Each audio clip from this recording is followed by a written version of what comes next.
வேலை தொடங்கியாச்சா? ம். வேலை தொடங்கியாச்சு. காலையில் பயணத்தில் இருந்தீங்களா? ஆமாங்கய்யா. ம். எப்படி பக்கமாக இருந்தீங்கன்னா டக்கு டக்குன்னு முடியாந்துடுறீங்க. ஏன் இல்லை அலுவலே தங்க முடியாதுங்களா? வசதிலாம் இல்லையா? அந்த விடுதியிலே தங்க முடியாதா? தங்கலாம்யா. பட் ஆனா எனக்கு நான் தங்க வேண்டிய அவசியம் ஏற்படல. காரணம் என்னன்னா, இங்க வந்து அந்த வொர்க் பர்மிட் சொல்லுவாங்க. அவங்க தங்குறாங்க. அதாவது இந்தியால இருந்து வந்த நர்சஸ் அவங்கலாம் இங்கேயே தங்குறாங்க.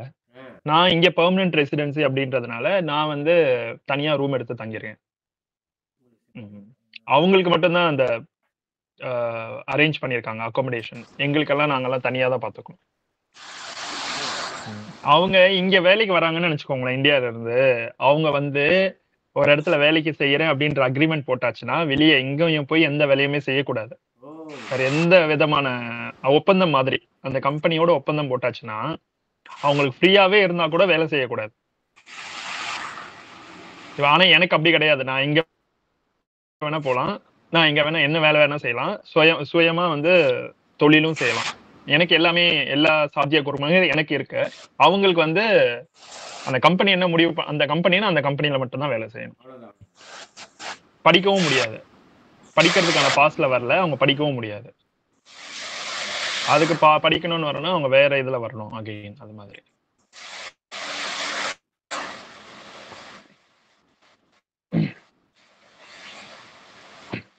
அது மட்டும் கிடையாது. இங்க இன்னொரு ரூல்ஸ் என்னன்னா வந்து யாருமே இப்ப நான் இங்க வரேன் அப்படின்னவன் எனக்கு சைன் போட்டு தான் உள்ள எடுத்திருப்பாங்க. என்னன்னா இது மாதிரி வந்து நான் எந்த ஒரு மத கலவரத்திலேயோ எந்த ஒரு பொதுவான ஸ்ட்ரைக்லயோ நான் ஜாயின் பண்ண மாட்டேன் அப்படின்னு எழுதி கொடுத்துருக்கேன் ஸ்டார்டிங்கோட. அது மாதிரி நாட்டுக்கு எந்த ஒரு பிரிவினைவாதமும் நான் செய்ய மாட்டேன். அது மாதிரி எல்லாம் இருக்கு இங்க சில சட்டங்கள். அதாவது நாட்டுக்கு போனால் அந்த நாட்டுக்கு நல்லது நடக்க யாரும் சட்டம் வந்துகிட்டே இருக்கு. மியூட்ல போட்டுடலாம். மகேஸ்வரி மேம் மியூட்ல போட்டுடலாம். பேசும் பொழுது நீங்கள் அந்த ஒளி வாங்கியை இயக்கும் பொழுது நீங்கள் இயக்கிக்கலாம். கேள்வி கேட்கும் பொழுது உங்களுக்கு அது ஏன் பின்னாடி அந்த சட்டம் வருதுன்னு தெரியல. உங்களுக்கு அமைதியான சூழலாக இருக்கணும். இப்போ நான் அமைதியான சூழல் உட்காந்துருக்கிறேன். சரி, இப்போ மனிதனுக்கு மரணம் இல்லை பக்கம் வந்து 198ஆம் பக்கம் 198ஆம் பக்கம் மனிதனுக்கு மரணம் இல்லைன்னு சொல்கிறோம். 198ஆம் பக்கத்தில் மனிதனுக்கு 198ஆம் பக்கம் மனிதனுக்கு மரணம் இல்லை அப்படிங்கிற செய்தி.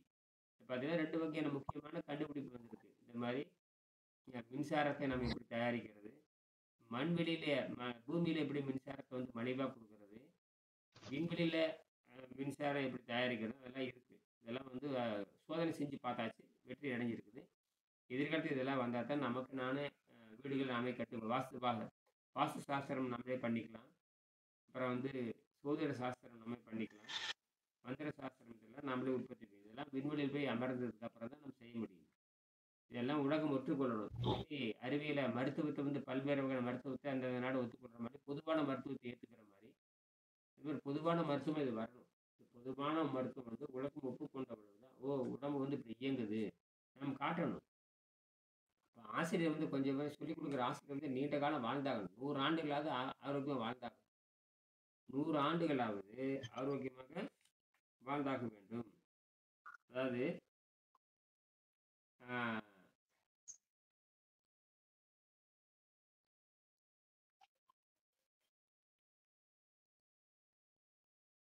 நம் எல்லோரும் உழைக்கிறோம். நம் உழைப்பில் அண்மைக்கான முயற்சி எல்லாரும் உழைக்கிறாங்க. நம் உழைப்பில் அண்மைக்கான முயற்சி சேமிக்கான முயற்சி. இன்றைய பிரச்சனை தீர்ப்பது நாளைய பிரச்சனை தீர்ப்பது. இன்றைய சிக்கலை பேசுவது நாளைய சிக்கலை பேசுவது. இன்றைக்கான முயற்சி நாளைக்கான முயற்சி இப்படிலாம் இருக்கு. எல்லோரும் உழைக்கிறோம். நாம் உழைப்பில் அண்மைக்கான முயற்சி நீண்ட நாளுக்கான முயற்சி என்று இரண்டுமே எப்போதுமே நடந்து கொண்டு தான் இருக்கின்றன.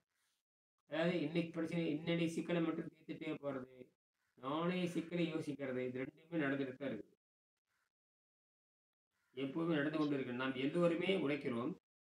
நம் உழைப்பில் அண்மைக்கான முயற்சி நீண்ட நாளுக்கான முயற்சி என்ற இரண்டுமே எப்போதுமே நடந்து கொண்டிருக்கின்றன. சிறிய முயற்சிகளை நாம் மாற்றிக்கொள்ளலாம். சிறிய முயற்சிகளை நாம் மாற்றிக்கொள்ளலாம். சிறிய முயற்சிகளை நாம் மாற்றிக்கொள்ளலாம். ஆ, சிறிய முயற்சிகளை நாம் மாற்றிக்கொள்ளலாம். குறிக்கோளை மாற்றிக்கொள்ள முடியாது. குறிக்கோளை மாற்றிக்கொள்ள முடியாது.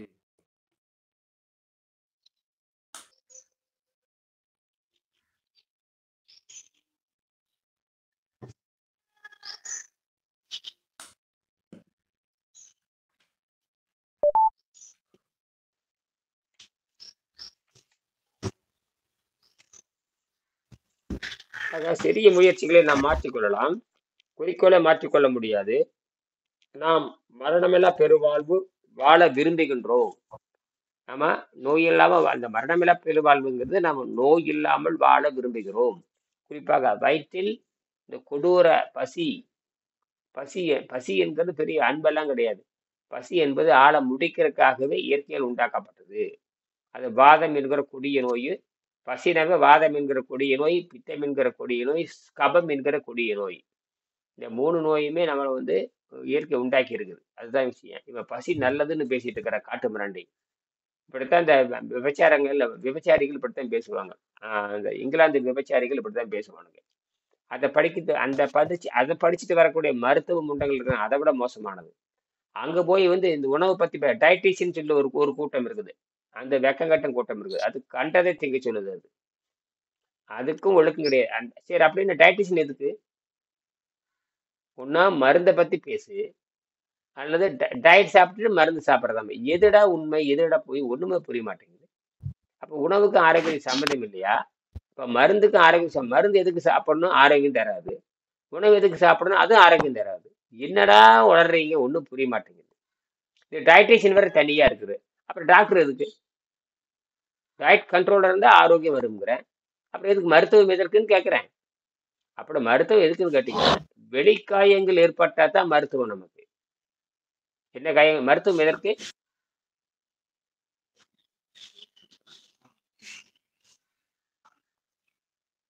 வெளிக்காயங்கள் ஏற்பட்டால் மட்டும் மருத்துவம். அதை நம்ம செய்து கொள்ள முடியாது. அதுக்காக தற்காலிக தீர்வாக அந்த ஒரு 10 நாள் 1 மாசத்துக்கு நம்ம அதை கேட்கறது. அதை கேட்டு அவன் சொல்ற அந்த வெளிக்காயங்களுக்கு மருத்துவம் போடுறான் பாரு, அவன் சொல்றதை கேட்கறது. வெளியில கை முறிஞ்சு போச்சு, கால் முறிஞ்சு வச்சுன்னு அவன் சொல்றதை கேட்கறது. பயங்கரமா பலத்த காயம் ஏற்பட்டுச்சுன்னா அந்த அந்த அலோபதி மருத்துவர் சொல்றதை கேட்கறது இந்த 10 நாளைக்கு. அதற்கப்புறம் அதுல ஏற்பட்ட பாதிப்புகளை உள்ள பிரச்சனை இருக்கும். அதை நீர் மருத்துவம் தெரிந்தவங்க அந்த உதாரணத்துக்கு வெளியே எனக்கு தலையில் அடிபட்டுச்சு, நசுங்கி போச்சு, உடனே காப்பாற்ற போறாங்க. மருந்து மாத்திரை ஊசியெல்லாம் போட்டு மருந்து மாத்திரை கொடுத்து கோழிச்சொப்பு கொடு, ஆட்டுச்சொப்பு கொண்டு கண்டதெல்லாம் திக்க சொல்லுவாங்க. எல்லாம் நம்ம அதெல்லாம் ஏதோ மருந்து வீரியத்துல அந்த மருந்து வீரியத்துல பிடிச்சி அமுக்கி வச்சிருக்கோம். எல்லாமே இந்த வழி தெரியாம அமுக்கி வச்சிருக்கோம். எதுக்கு வழி தெரியாம அமுக்கி வச்சிருக்கோன்னா, உடம்பு தன்னை மறுகட்டமைப்பு பண்றதுக்கு தான் அந்த வழி தெரியாம வைக்கிறது. வழி தெரியாம வைக்கிறது என்ன காரணம்னா, உடம்பு மறுகட்டமைப்பு பண்ணி அந்த உடம்பை வளர்க்கும். எங்க பாதிப்பு ஏற்படுச்சு அந்த பாதிப்பை சரிச்சு உடனே உத்தரவுகள் போட்டு வெள்ளை அணுக்கள், சிகப்பணுக்கள், மைட்டோகாண்ட்ரி என்னென்னமோ நுண்ணுயிர்கள் கடுமையாக வேலை செஞ்சு வேகமா குணமாக்க முயற்சி பண்ணும். அந்த நேரத்தில் அந்த வழி தெரியாம இருக்கிறதுக்குத்தான் மருந்தே தவிர ஆரோக்கியத்தை தருவதற்கு அல்ல என்று புரிந்து கொள்ள வேண்டும். அதாவது போதைப் பொருள் மாதிரி வச்சுக்கிறது. அதுக்குத்தான் அவனுங்க உடம்பு எல்லாமே தனக்குத்தானே குணமாக்குறாரு. அதனாலதான் ஹிப்போக்ரட்டஸ் ஒரு பெரிய விஞ்ஞானி, கிரீஸ் நாட்டை சேர்ந்தவர். அவர் தான் என்ன பண்ணாரு, இந்த கடவுள் கொள்கையிலிருந்து முதல்ல மருத்துவத்தை பிரிச்சாரு. இந்த கடவுளுக்கும் மருத்துவத்துக்கும் சம்மந்தம் இல்லை அப்படின்னு புரிச்சுக்கிட்டு மருத்துவத்தை முதல்ல அவர் நாட்டில் அவர் பிரிச்சாரு. நாம சித்தர்கள் எப்போ வந்துட்டாங்க. சித்தர்கள் மனதை அதாவது அகம் பிரமாசிம்பாங்க. அகம்னா உள்ளே, பிரம்மம்னா உள்ள மனதை குறிக்கும், பிரம்மம்னா உள்ளத்தை குறிக்கும், பிரம்மம்னா உள்ளதை குறிக்கும், பிரம்மம்னா உண்மையை குறிக்கும், பிரம்மம்னா வெட்டவெளி குறிக்கும். இப்படி சொல்லிட்டே போலாம். அகம்னா உள்ளே நடத்தான். உள்ளே இருக்கிற மனம் ஒரு சிவத்துல கூட அகம் சிவம் சொல்லுவான். வணக்கம். அகம் சிவம்னு சொல்லுவாங்க. அகம் சிவம், அகமே சிவம். அது என்ன அகமே சிவம்? அகமே சிவம் அது என்ன அர்த்தம்? அகமே சிவம்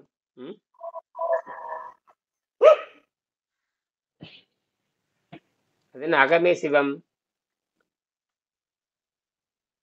அகம்னா உள்ளம் கடவுள். அதாவது நமக்குள்ள இருக்கிறத வந்து உணர்ந்திருக்கும். இந்த இந்த பிரம்மத்தை அண்டவெளியில இருக்கிறது தான் இந்த பிண்டத்திலயும் இருக்கிறதுன்றத அந்த உணர்றது தான் அப்படி சொல்றாங்களோ? அதுதான் அகம் பிரம்மாஸ்மிங்கிறான். வேற ஒண்ணும் இல்ல. உள்ளே இருக்கிற சிவம்ங்கிற. அகம்னா உள்ளே, பிரம்மம்னா உண்மை, உள்ளே கடவுள் இருக்குதுங்கிற. அவ்வளவுதான்.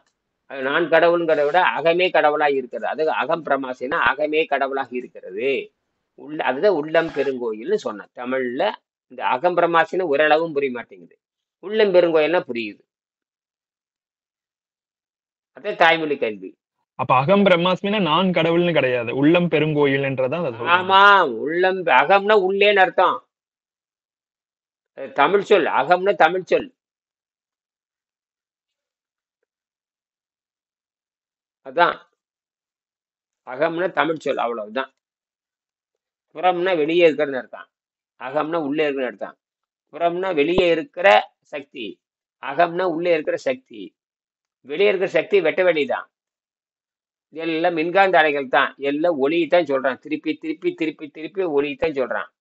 வேற ஒண்ணுமே கிடையாது. அது உயிருள்ள ஒளி, உயிரற்ற ஒளி. அவ்வளவுதான். அப்படி பிரிச்சு பிரிச்சு பார்த்தேன்னா வந்துடும்.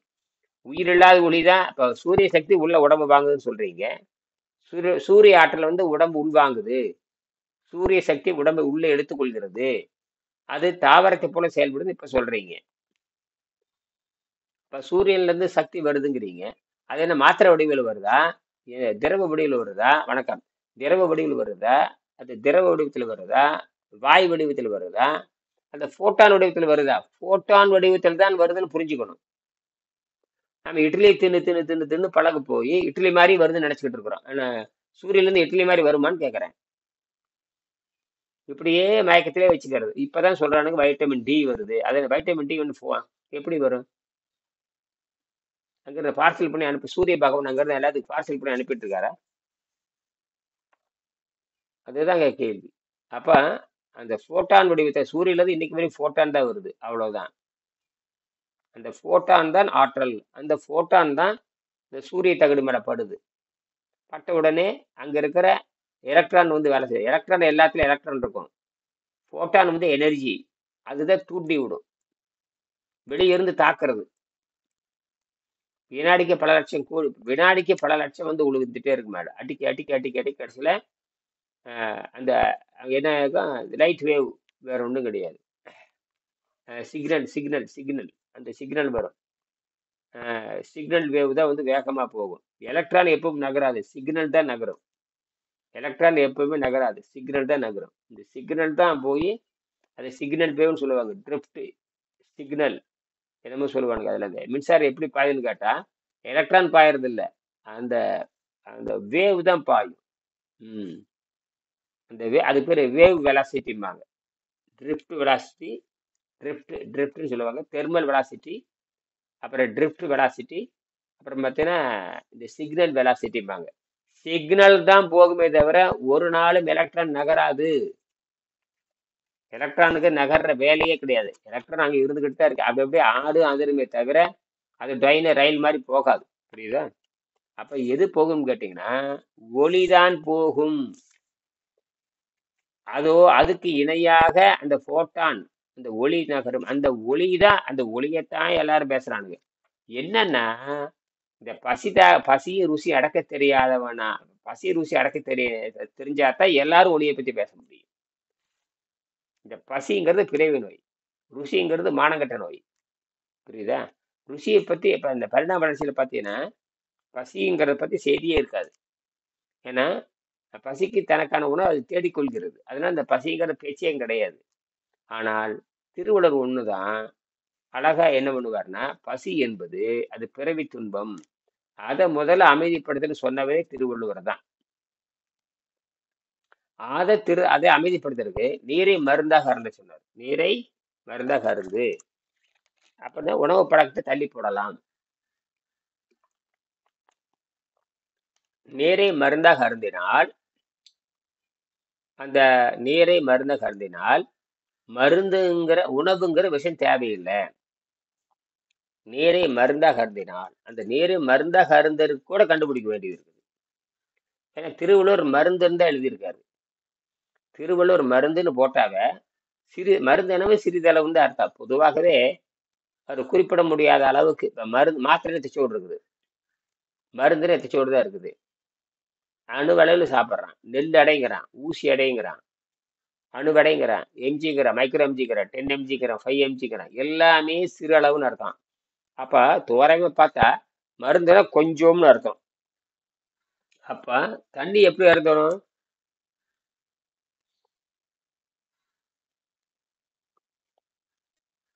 தண்ணியே அருந்துன்னு சொல்றான், எப்படி அருந்தணும்? 6 மணி நேரத்துக்கு ஒரு டைம் கொஞ்சம் கொஞ்சமா. மருந்து மாதிரி எப்படி? மாதிரி அதுதாங்க அர்த்தம். மருந்து மாதிரி. தலைப்பு வந்து மருந்துன்னு போட்டிருக்காது. என்ன தலைப்பு? மருந்துன்னா கொஞ்சம்னு அர்த்தம், மருந்துன்னா விஷம்னு அர்த்தம், மருந்துன்னா மயக்கம்னு அர்த்தம், மறு அப்படின்னா மருட்சின்னு அர்த்தம். மறு என்று சொன்னால் மருட்சின்னு அர்த்தம். மருட்சியிலேயே நடந்துட்டு போறது, போதையிலேயே நடக்கிறது, மயக்கத்திலேயே நடக்கிறது. ஊசி போட்டான்னு வச்சுக்கோங்க, அப்படியே மயக்கத்திலே இருப்பான். ஸ்டீராய்டு போட்டான்னு அப்படியே மப்பிலே இருப்பான். பெத்தடின், அந்த காலத்துல பெத்தடின் இன்ஜெக்ஷன் போட்டுக்கணும். பெத்தடின் பெரிய பெரிய ரவுடிகெல்லாம் பெத்தடின் இன்ஜெக்ஷன் போட்டுக்கணும். நான் கேள்விப்பட்டிருக்கேன், பெத்தடின் ஒரு இன்ஜெக்ஷன் இருக்கு, பெத்தடின். இந்த பெத்தடின் இன்ஜெக்ஷன் போட்டுக்குவானுங்க, அவனுங்களே வாங்கி போட்டு அப்படியே மயக்கத்தே இருப்பானுங்க. இப்போ அதெல்லாம் இன்ஜெக்ஷன் இருக்குதா எனக்கு தெரியல, அதெல்லாம் 50 வருஷத்துக்கு முன்னாடி. அப்போ அவனுங்களே ஊசி போட்டுவானுங்க, அவனுங்களே போட்டுக்குவானுங்க. போட்டுக்கிட்டு போட்டு போட்டு போட்டு போவோம் பெத்தடின். அப்போ பெத்தடின் விலை ஒரு 8 நாள் 4 நாள் கிடைக்கும். அதை வாங்கி உள்ளே ஏற்றிக்கிட்டு போதை ஏற்றிக்கிறது, போதை ஏற்றிட்டு அப்படியே அப்புறம் கைகள் நடுக்கிட்டே இருக்கு. அந்த ஊசியை போடலன்னு அவ்வளோதான் அவனுக்கு. நான் பார்க்குறேன் 50 வருஷத்துக்கு முன்னாடி ரவுடிகள் எல்லாம் பார்த்துருக்கேன். இந்த 3 சீட்டு ஆடுற ரவுடிகளே இருப்பானுங்க, அவனுக்கு பூரா என்ன பண்ணுவானு இந்த ஊசியை வாங்கி போட்டுக்கிட்டே இருப்பான். அப்பவே அவனே டாக்டர், அவனே டாக்டர், அவனே வைத்தியம் பண்ணிக்க. ஆனால் அந்த ஊசி போடலின்னு அவ்வளோதான், கிடு கிடு கிடுன்னு கைகள் நடுக்க ஆரம்பிக்கும், மூளையை வேலை செய்யாது. அப்போ அவனுக்கு எப்படி இருக்கும் பாருங்க. இப்படி இப்போ அதுதான் மாறி போயிருந்து. அதெல்லாம் மாறித்தான் மருந்து மாத்திரை உங்களுக்கு வந்தாச்சு. மருந்து போலின்னு கைகள் லொட லொட லொடன்னு ஆட ஆரம்பிச்சு. அப்போ உணவு எதுக்கு? உணவு வந்து ஆரோக்கியம் தரணும், அல்லது வந்து மருந்து ஆரோக்கியம் தரணும். உணவு ஆரோக்கியம் தரணும், இல்லை மருந்து. எதுக்கு மருந்து சாப்பிடணும், எதுக்கு உணவு சாப்பிடுங்கிற சிந்தனை வரணும் நமக்கு. உணவு வந்து நமக்கு ஆரோக்கியம் தரணும், ஆனால் மாத்திரை சாப்பிட்டா மருந்து சாப்பிட்டா ஆரோக்கியம் தரணும். உணவும் ஆரோக்கியம் தர மாட்டேங்குது, மருந்து ஆரோக்கியம் தர முடியாது, ஆரோக்கியம் தர மாட்டேங்குது, பிச்சை எடுக்க வைக்குது. அப்ப எங்க போய் மாட்டிக்கிட்டோம் நாம?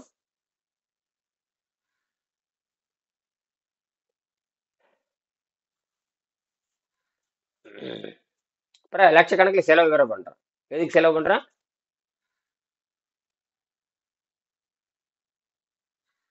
லட்சக்கணக்கு செலவு பண்றோங்க. ஏன் எதுக்காக செலவு பண்றீங்க லட்சக்கணக்கில்? எதை பிடிக்கிறதுக்காக, எதை பிடிப்பதற்காக லட்சக்கணக்கில் செலவு பண்றீங்க? உயிரை பிடிக்கிறது. உயிரை தக்க வைக்கிறதுக்கு சரிதான். உயிரை அப்படி தக்க வைக்கிறீங்களா? முடியலைங்க. அப்படி பார்த்தா அரசியல் வேற ஜெயலலிதா விட பணக்காரியா நீங்க? எம்ஜிஆரை விட நீங்க பணக்காரியா? பணக்காரனா? Apple owner, Apple company, Apple phone கண்டுபிடிச்சான், ஐஃபோன் கண்டுபிடிச்சானே, ஆப்பிள் ஐஃபோன் கண்டுபிடிச்சானே, அவனுக்கு 51 வயசுல 52 வயசுல நினைக்கிறேன். அவனுக்கு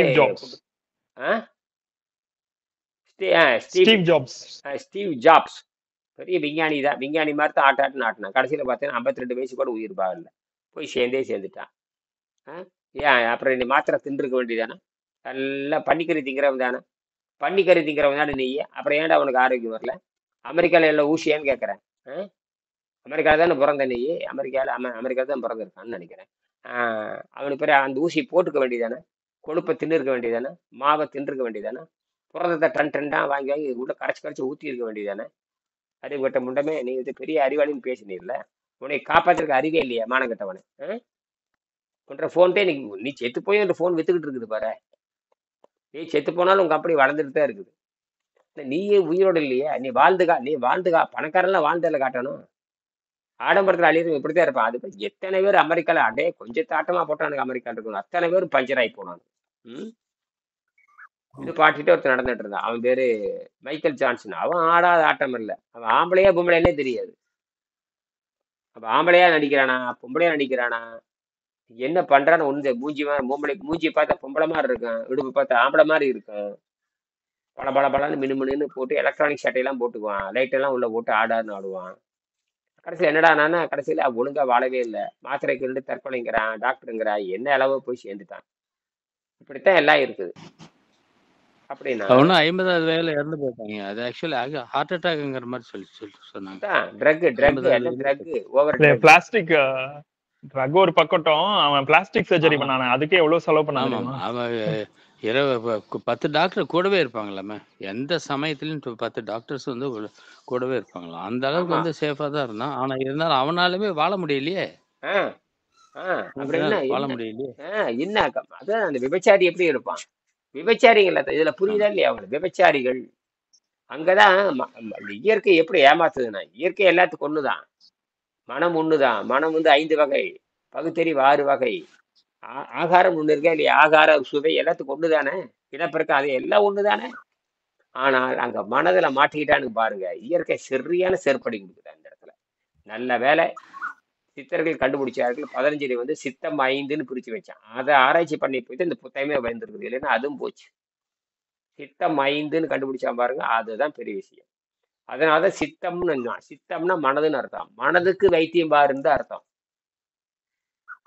மனதுக்கு வைத்தியம் பார்க்கணும்னா அந்த மனதுக்கு எப்படி மனதுக்கு வைத்தியம் பார்க்கல எப்படி, என்ன மனதுக்கு வைத்தியம் பார்க்கறதுன்னு பார்ப்பேன் எப்படி? அதுக்கு என்ன மனம்னு எங்கே கொண்டு அறுத்து இருக்கிறதா?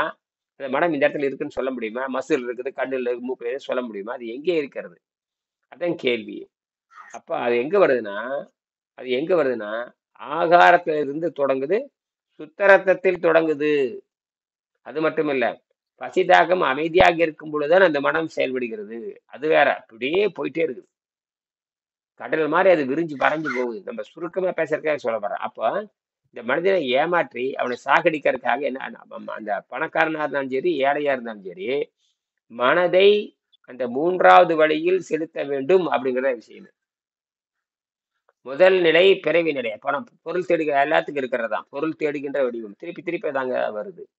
பொருள் தேடுகின்ற வடிவம், அப்புறம் சிதறுண்ட வடிவம், அப்புறம் வந்து இன்ப துன்பைக்கு ஆட்பட்டது. இன்ப துன்பம் மாறி மாறி வந்துட்டே இருக்கும். இன்ப துன்பத்துக்கு ஆட்பட்டது, சிதறுண்டு கிடக்கும், இன்ப துன்பத்துக்கு ஆட்பட்டு இருக்கும், அப்புறம் பொருள் தேடு வடிவமா இருக்கு. இத்தனை 3 சேர்ந்தது, 3 4 சேர்ந்ததுதான் இந்த முதல் நிலையான அந்த நிலை. அதான் முதல் மனம். 2வது மனம் வந்து மந்தம், பிசாசு நிலை. பிசாசுன்னா என்ன? தீய செயலை செய்யறத வேற ஒண்ணும் இல்லை. தீய செயல். இப்ப மனுஷன் தானே எல்லாத்தையும் அடிக்கிறது ஆக்கிறது எல்லாம் மனுஷன் தானே. அதில் பெண்ணை வேற குறை சொல்லுவாங்க, பெண்கள் தான் அழிவு, ஆண்கள் தான் அப்படி ஆக்கம்னு சொல்லுவானுங்க. அது ஒரு கரடி அடிச்சுட்டு இருப்பானுங்க. மொத்தத்துல அழிவு தான் எல்லாமே. அப்ப அந்த அழிவு மந்த புத்தியிலேயே இருக்கிறது. இந்த 2ல வந்து 999 பேர் புள்ளி 99, 999.99 பேர் இதுல வந்துருவானுங்க. கிட்டத்தட்ட எல்லாரும் முடிச்சிருவானுங்க. அதுலதான் இந்த ஸ்டீவ் ஜாப்ஸ் வர்றான், அப்புறம் மைக்கேல் ஜாக்சன் வர்றான், எல்லாம் மர்லின் மன்றோல் இருந்து அவளும் அப்படித்தான். மர்லின் மன்றோ உலக பேரழகி மன்றோல். அவளோட கடைசியில எங்கேயே படுத்து, எங்கேயே செத்து, எங்கேயே நாசமா போயிட்டா. அவளும் நாசமா போயிட்டா. எல்லா நடிகளும் இந்த லட்சத்துல தான் இருக்குது. இப்ப நாமளும் அது லட்சத்துல தான் இருக்கோம். ஒன்றும் சொல்ற மாதிரி இல்லை. இப்ப இதுல எல்லாம் இவங்கள மாதிரி கிடையாது. நமக்கு மாதிரி திருக்குறள் திருமந்திரம் தான். காலத்தால் வென்றிருக்கிற நூல்கள் தான். நல்ல வேலை நமக்கு 2000 ஆண்டுகளா 3000 ஆண்டுகளா நூல்கள் இருக்குங்காட்டி தப்பிச்சிட்டோம். அது இப்ப நம்ம கையில வந்து தப்பிச்சு வந்திருக்குது. வரேன் அப்பெல்லாம் வந்து பார்த்தீங்கன்னா அச்சு கிடையாது, ஒன்றும் கிடையாது. கையெழுத்து பிரதி வச்சிருக்கணும். ஒரு 200 வருஷத்துக்கு அப்புறம் அதை வந்து பிரதி எடுக்கணும். அதுக்கப்புறம் எப்படி 200 ஆண்டுக்கு வரைக்கும் பிரதி எடுத்துட்டே இருக்கணும். சாதாரண விஷயம் இல்லை. திருக்குறள் இன்னைக்கு நம்ம கையில கிடைக்குதுன்னா பல ஆயிரம் ஆண்டுகளாக மாறி மாறி உண்மையான திருக்குறள் நம்மகிட்ட கிடையாது. வள்ளுவர் எழுதின திருக்குறள் நம்ம கிடைக்க போகுது. வள்ளுவர் காலத்துல எழுதி வச்சிருப்பாரு, அதை வந்து யாராச்சும் கொடுத்துருப்பாரு. அதை வந்து 200 ஆண்டுக்கு அப்புறம் அவன் படி எடுக்கணும். அவன் ஒரு ஆட்டை கொடுத்துருப்பாங்க. அவன் ஒரு ஆளுக்கு ஒரு அறிவாளிட்டு கொடுத்துட்டு போகணும். அவன் மீண்டும் 200 வருஷம் கழிச்சு அவன் பாதுகாக்க 200 வருஷம் அதை பாதுகாக்கணும். என்னது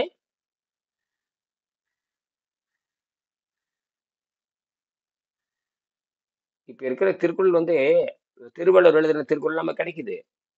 அந்த வடிவு எப்படி இருந்திருக்கணும்? அப்படின்னா எல்லாரும் அறிவாளியா இருந்திருக்கணும். ஓலைச்சுவடியை பாதுகாக்கிறது சாதாரண விஷயம் கிடையாது. அந்த தத்துவம் மாறாம வந்துகிட்டே இருக்கணும். அந்த பதிப்பு எழுதுனா பாருங்க, மறுபதிப்பு. திருக்குறள் என்ன எழுதியிருக்கணும் அதை அப்படியே எழுதணும். அவன் ஏதோ கொஞ்சம் கால் வாங்கி குறியில் நெடில் மாற்றி போட்டான்னா பொருளே மாறிடும். அது ரொம்ப கவனமாக வேற இருக்கணும். அவன் பேரறிவாளனாக இருக்கணும். இப்படி இருந்து தான் அந்த ஓலைச்சுவடிகள் ஓவி சாமிநாத ஐயரை பற்றி பேசுவீங்க, ஓலைச்சுவடி சேகரித்தார் அப்படின்னு. இன்னும் எத்தனை லட்சம் ஓலைச்சுவடி தமிழ்நாட்டுக்குன்னு தெரியாது. எல்லாம் செத்து போயிருக்கு எல்லாமே. இப்போ நம்ம கையில் இது கிடைச்சாச்சு, அவ்வளோதான். இனிமேல் ஓலைச்சுவடி இருந்தால் என்ன போனா என்ன. இப்போ ஜெர்மனுக்காரன் ஓலைச்சுவடி நான் போய் பார்த்தேன், ஓலைச்சுவடி காப்பகம் போய் பார்த்தேன், பாண்டிச்சேரியில் வச்சிருக்கானுங்க. அந்த ஃப்ரெஞ்சு அப்படியேங்கப்பா என்ன ஓலைச்சுவடி வச்சிருக்கானுங்க, என்ன பூரா ஏசியில் வச்சிருக்கானுங்க. உள்ள போனால் நடுக்குது, ஜில்லுன்னு இருக்குது. அப்படில்ல பாண்டிச்சேரியில் வச்சிருக்கானுங்க. பாண்டிச்சேரி ஃப்ரெஞ்சு கலாச்சாரம் போய் பாருங்க. எல்லாம் வெளிநாட்டவர் பூரா தமிழ் படிச்சுட்டு இருக்கானுங்க. தமிழ் ஏட்டை வந்து படிச்சுட்டு இருக்கானுங்க. அப்புறம் தான் தெரியும் தமிழ் ஏதோ இருக்குதுன்னு நினச்சி தேடுறானுங்க. தேடிக்கிட்டே இருக்கானுங்க. ஒன்றும் விளங்காத அவனுக்கு. ஏன்னா அவனுக்கு இந்த ஆகாரத்தை நிறுத்த தெரியாது, சாராயத்தை கொடுக்க நிறுத்த தெரியாது, இப்போ தனிமனித ஒழுக்கம் கிடையாது. ஏதோ அறிவியல் தேடி வரானுங்க. தமிழ் என்னடா இருக்குன்னு இப்போ படிச்சுட்டு இருக்கானுங்க. என்ன இருக்க போகுது, எங்க திறக்கணும், எங்க மூடணும், எங்க தொடங்கணும், யார் சொல்லி தருவாங்க? ஏன்னா அவங்க சித்திரலைக்கே என்னன்னு தமிழே தெரியாத போது சித்திரலைக்கு எங்க தெரியும், திருமந்திரம் எப்படி தெரியும், தேவாரம் எப்படி தெரியும், என்ன புரிந்து கொள்ள போவீங்க? பக்தியில என்ன சொல்றான், பக்தியில இருக்கிற ஆகாரம் என்ன, கர்மத்தில் இருக்கிறவனுக்கு ஆகாரம் என்ன, அவன் உணவு பழக்கம் என்ன, ஞானத்துல சொல்றான் பாருங்க, அவன் எப்படி உணவு பழக்கம், இப்படி அவனுக்கு ஞானம் வருது, இப்படி பல்லாயிரம் பாட்டு பாட முடியுது, அவனுக்கு எங்க இருந்து அறிவு வருது? அப்ப அவன் உடல் அது ஏன் வந்து சாகிறது இல்லை? இப்படி அவ்வளவு அறிவு தெளிவா இருக்கு. என்ன குறை, அவன் இழைச்சிருக்கானுங்க. எல்லாருமே எவனும் யானைக்குட்டி மாதிரி எவனும் கிடையாது. எந்த விஞ்ஞானியும் இழைச்சித்தான் இருக்கிறான். எப்படி அவன் இழைச்சிருக்கிறான்? நாம பெருத்தல கிடக்குறோம், நம்ம சவுட்டு மேலைக்கு திருட்டு இருக்கிறோமே, அவன் பக்தியிலேயே இருக்கிறான், அவனோட உணவு பழக்கம் என்ன, இதெல்லாம் யோசிக்கணும். அப்பதான் வெள்ளைக்கார மண்டையில ஏறு. அவன் ஊதாரிக்கு எப்படி புரியும்? சினிமா கூத்தாடிகளே அப்படியே மேக்கப்லயே வாழ்றவன் எப்படி இருக்கும்? நம்ம அதை பார்த்து நம்ம மேக்கப் வாழ்றோம், அவனை பார்த்து அப்படியே காப்பி அடிக்கிறான். அவன் என்னென்ன மேலே போடுறான் அதை பார்த்து வாயில் அடிக்கிறது, அங்கே அடிக்கிறது, இங்கே அடிக்கிறது, உடல் உறுப்பு எங்கெங்கே இருக்குதோ எங்கெங்கே நாற்றம் இருக்குது அங்கெல்லாம் மருந்து அடிச்சுக்கிறது. அப்படித்தான் அவன் பண்ணுறான். அப்படிதான் நாமளும் பண்ணுறோம். ஒப்பனைகளுக்கு பண்ணுற செலவு கொஞ்சமாக பண்ணுறோம். நம்ம குறைந்த உடை தேவை, குறைந்த செலவு. நம்மள என்ன பார்த்தீங்கன்னா எல்லாம் எளிமையாகவே இருக்கு. எல்லாம் வந்து எளிமையாக இருக்கு. எளிமையாக இருக்கிறது பூரா கடுமையாக்கி விட்டானுங்க. இந்த காலத்தில் வந்து கல்வி இலவசமாக தான் இருக்கணும், உள்ளூர் மக்கள் ஆதரிக்கப்பட்டிருக்கணும். உள்ளூர் மக்கள், அறமன்றங்கள், நீதிமான்கள், ஜமீன்தார்கள், இந்த மாதிரி அவங்க தான் வந்து அந்த பள்ளிக்கூடத்தை நடத்துவாங்க. அங்கே ஆசிரியர் இருப்பார், அவருக்கு எல்லா வசதியும் செய்வாங்க. அப்போ அந்த மாணவனுக்கு கல்வி இலவசமாக இருக்கும். இந்த கட்டண கல்வி முறை கொண்டு வந்து இந்த வெள்ளைக்காரன் முண்டை தான் கட்டண கல்வி முறை கொண்டு வந்தான். அந்த மானங்கட்டை வந்து முதல்ல ஃபீஸை போட்டான். ஏன்னா அதுலேயும் ஃபீஸை போட்டு நாசம் பண்ணி அயோக்கியத்தனம் பண்ணி எல்லாம் பண்ணி சீரழிச்சிட்டு போயிட்டான். இப்போ எல்லாம் இங்கிலீஷ் பள்ளிக்கூடத்தில் போகிற கட்டணம் கட்டி கோடிக்கணக்கில் கொள்ளையடிக்கிறானுங்க. இங்கிலீஷ் பள்ளிக்கூடம் பேர் தான் இங்கிலீஷ் பள்ளிக்கூடம். ஒரு மூக்கை கூட ஒழுங்காக சின்ன தெரியாத அந்த குழந்தைக்கு பார்த்தீங்கன்னா 1 லட்சம் ஃபீஸ் கட்டுறான். என்ன இளவும் தெரியும், வண்டி ஓட்டுறவங்க எல்லாம் மாட்டிக்கிட்டானுங்க எல்லாருமே. இந்த கௌரவத்தில் போய் என்னமோ ஜம்பம் விளக்கணைக்கு கெடும்பாங்க, அந்த மாதிரி ஜம்பத்தில் அவன் வந்து பணக்காரன் வந்து நெய்யில் வந்து தடவி நெய் சோறு சாப்பிடுவான். அவன் மிச்சமான இலையில பார்த்தா நெய் இருக்கும். அதை பார்த்துட்டு எதுக்கால விட்டு காலை என்ன பண்ணான், விளக்கணை தடவி கீழே போட்டான். நம்ம பாரு நானும் தான் நெய் சாப்பிட்றேன் அப்படின்னு. அந்த மாதிரி மயிலை பார்த்து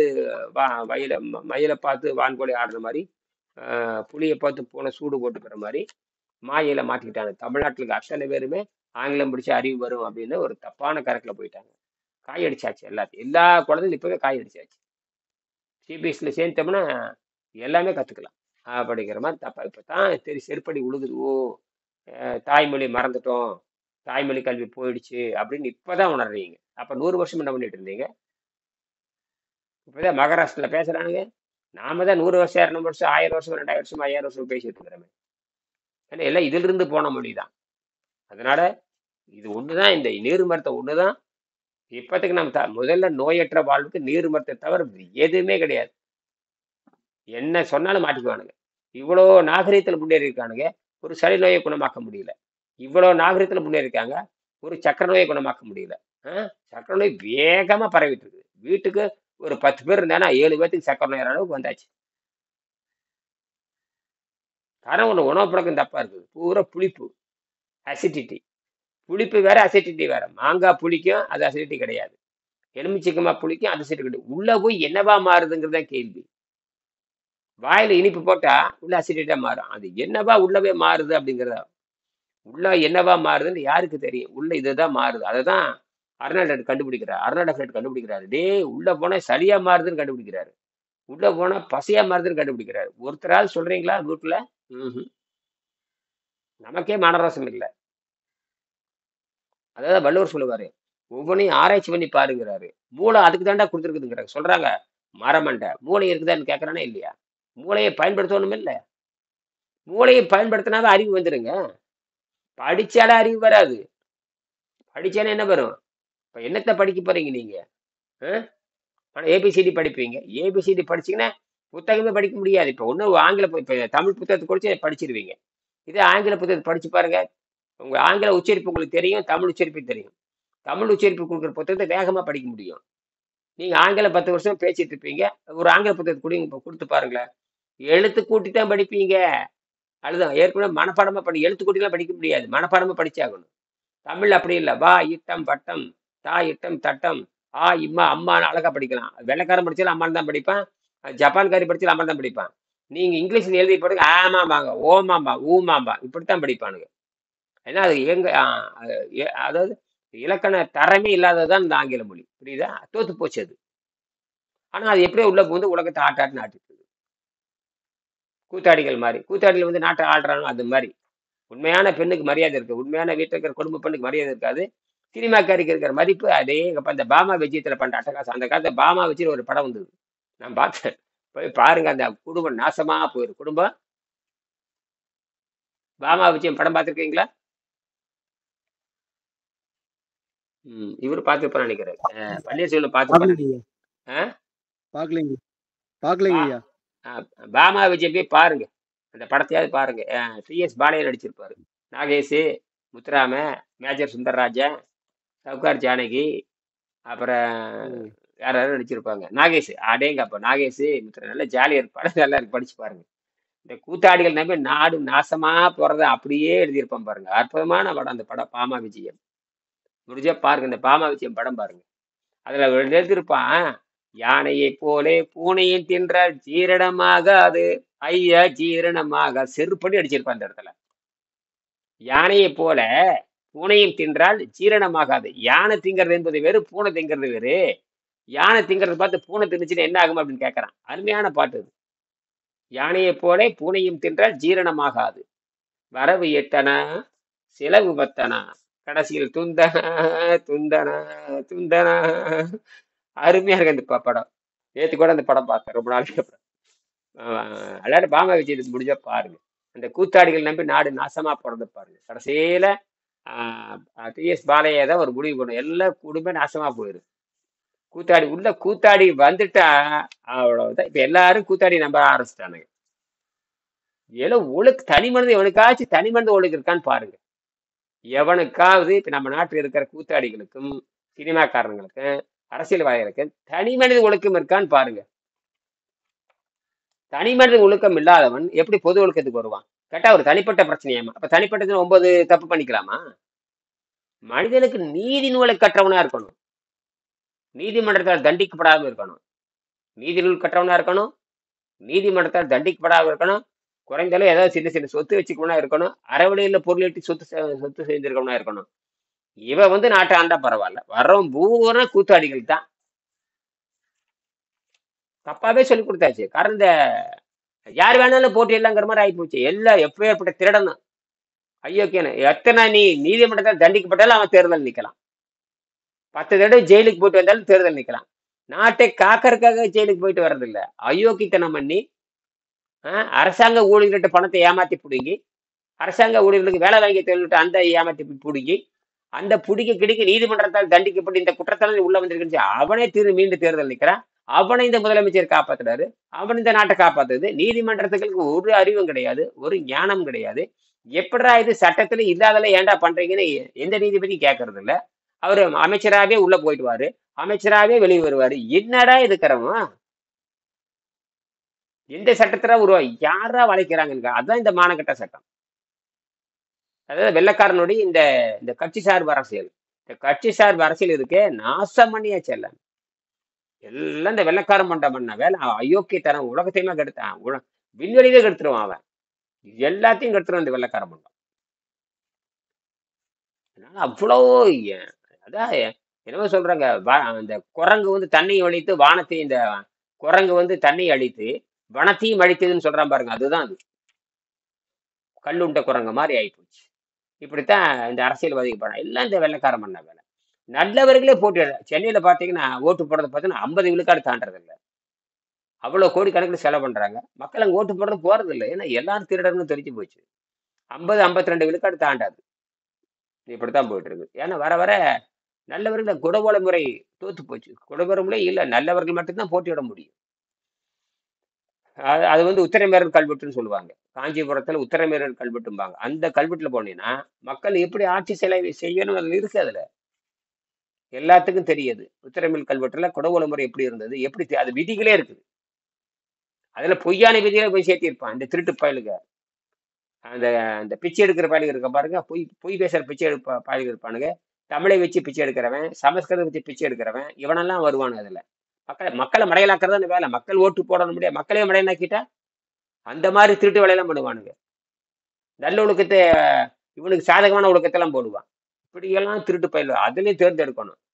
அதனாலதான் வந்து இன்னைக்கு அது அந்த கொடுபாடை முறை வந்து அந்த காலத்துல விளையாட்டுல குடிக்கு போட்டு விளையாடுவான். அந்த மாதிரி தான் அது. அது வாங்கி கொடு, இது வாங்கி கொடு, குடிக்கு போட்டு விளையாடுவான். யார் முதல்ல அப்படி படிக்கிறோம் இல்லையா, ராஜா பட்டு போடுற மாதிரி தான் அந்த காலத்துல குடவோலை முறை இருந்தது. அதே தான் சுருள் எழுதி போட்டு நல்லவர்கள் மட்டும் பேர் இருக்கும், அறியாதவர்கள் வந்து தேர்ந்தெடுப்பாங்க. ஒரு சின்ன குழந்தை கூப்பிட்டு அந்த ஓலையை எடுக்க சொல்லுவாங்க. அதை பிரிச்சு ஒரு பெரியவர், அவர் ஒழுக்கமுள்ள மாதிரி அவர் படிப்பாரு. ஊர் சபையின் மேல படிப்பாங்க. அப்ப என்னென்ன பொறுப்புக்கு என்னென்ன நல்லவர்கள், அவ்வளவுதான். அந்த பொறுப்பு அதோட முடிஞ்சு வச்சு அடுத்ததான் அவன் போட்டியிடவே முடியாது. அவ்வளவுதான், அதோட முடிச்சு போச்சு. அவனுக்கு பணமும் கிடையாது, ஒன்றும் கிடையாது, சம்பளம் கூட எதுவும் கொடுக்க மாட்டாங்க. நீ சமுதாய சேவை வர இல்லையா, அதோட சரி. ஊருக்கு போயிட்டு வரையா, பஞ்சப்படி பயணப்படி இதை மட்டும் கொடுப்பாங்க. பஞ்சப்படி கொடுப்பாங்க, ஏதோ உணவு பழக்கம் இருக்குதா அதுக்கு கொடுப்பாங்க, பயணப்படி கொடுப்பாங்க. மற்றபடி சம்பளம் என்பது கிடையவே கிடையாது. சோசியல் சர்வீஸ் எதுக்கட சம்பளம்? அன்னை தெரசா சம்பளம் வாங்கிட்டு தான் இருந்தாங்களா? எல்லா புலவரும் திருவள்ளுவர் சம்பளம் வாங்கிட்டு தான் எழுதினாரா? இல்லவே இல்லை. அவர்கள் தொழிலை பண்ணி கொண்டு நாம் என்ன பண்றோம், அந்த கலையை கற்றுக்கணும். விருப்பப்பட்டவங்க அறச்சிந்தரை உள்ளவங்க நல்ல அந்த நீதிமானை மதித்து தன்னுடைய பொருளை வந்து கொடுப்பாங்க. அது வந்து சும்மா வாங்கக்கூடாதுங்கிறதுக்காக தர்மத்துக்காக என்ன பண்ணுவாங்க, அது ஒரு தர்மம். நம்ம வந்து நல்லதையும் வந்து இலவசமாக பெறக்கூடாது. நல்லதே ஆனாலும் இலவசமாக, நல்லதெல்லாம் இலவசமா பெறக்கூடாதுங்க ஐயா. அதுதான் இந்த கத்துறேன் நான். சும்மா யாரும் இல்லை கத்துக்கூடாதுன்னு தெளிவா அட்டிக்கிறேன் இல்லையா? ஒழுங்கா பணம் கட்டிட்டு உள்ள வரணும். பணம் கட்ட யார் 30 நாள் தான் இருக்கணும், மற்ற யாரும் உள்ள வரக்கூடாது. இன்னையிலேருந்து சொல்லிட்டு இருக்கிறேன்.